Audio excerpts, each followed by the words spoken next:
Le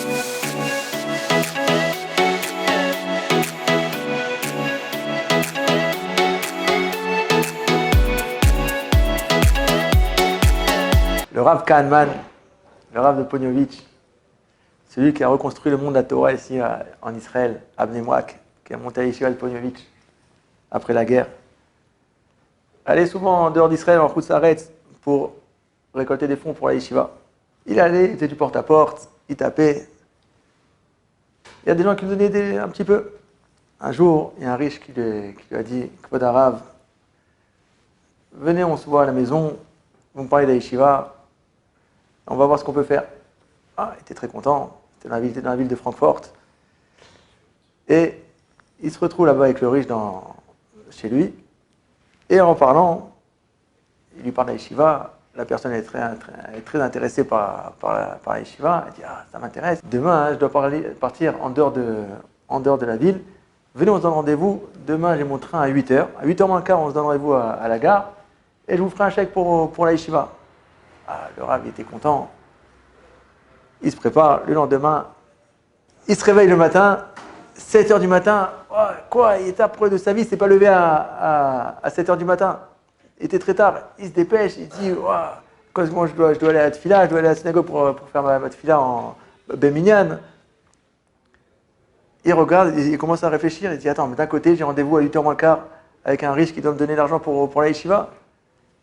Il dit, mais de l'autre côté, je dois faire la tefila en minyan, à la synagogue, avec le tzibour. Mais il dit, oui, mais d'un côté, il faut que j'ai de l'argent pour la yeshiva. Alors, je peux peut-être prier tout seul à la maison. Qu'est-ce qu'il s'est dit? Non. Il s'est dit, non, c'est quoi? Je vais prier à la synagogue, avec un minyan, une bonne tefila, et Hachem Yazor. Bon, il a été prié le minyan de 7h15. Il fait toute sa tefila, du début jusqu'à la fin. Il finit la tefila, il est 8h30. Il se dit, bon, c'est quoi, je vais quand même aller voir là-bas qu'est-ce qui se passe à la gare. Il se dépêche, il arrive à 8h40 à la gare. Il voit que le train est parti, bien sûr. Il voit que le riche, il n'est pas là. Et au bout de 5 minutes, quand il allait partir, qu'est-ce qu'il voit? Il voit le riche en train de courir. Ils arrivent vers lui. Arav, désolé, je vous ai fait attendre. Berkhila, vraiment. Et alors il dit, non, je viens d'arriver. Il dit, non, vraiment, je faisais, vous m'avez attendu. C'est quoi, regardez, j'ai vite mon train ici. Il sort son chéquier, il lui fait un chèque, encore plus de ce qu'il devait lui donner à la base. Et là, ouais, merci, vraiment, il s'excuse encore, et il part vite, il prend son train. Alors, oui, je me crochais, mais t'es content, le Rav? Il est retourné à Bnei Brak, il arrive à la yeshiva, et il tape comme ça sur la bima, devant tous les bachurim. Et il leur montre le chèque. Il dit, regardez, mes chers élèves, j'étais à Francfort, et il y a un riche qui m'a donné un chèque qui peut subvenir aux besoins de la yeshiva pendant 6 mois. Rien que ce chèque-là, il subvient à la yeshiva pendant 6 mois. Et vous savez comment, grâce à quoi? Pas pour vous dire, il leur raconte l'histoire avec qu'il a été prié à la synagogue, il est prié seul. Il dit pas pour vous dire que quoi? Que celui qui fait une mitzvah, il est pas perdant. Parce que ça, tout le monde sait que quelqu'un qui fait une mitzvah, il sera pas perdant.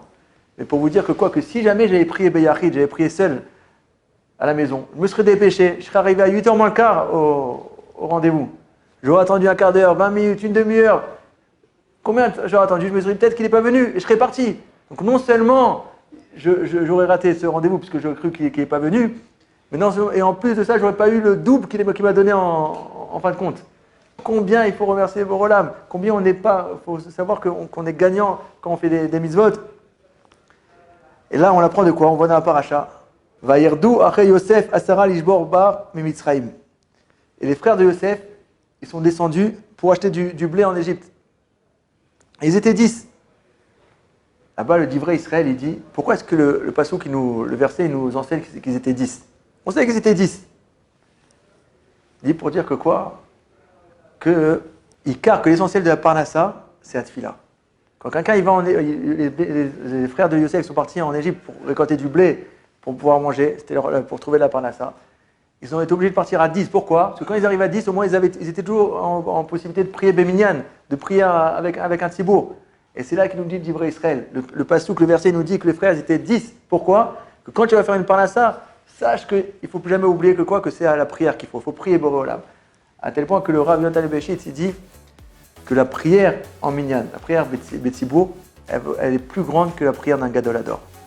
Que par le srout de la tfila, on puisse avoir tous une bonne subsistance, et réfouachement pour tous les malades, et que des bonnes choses, Béat Hashem.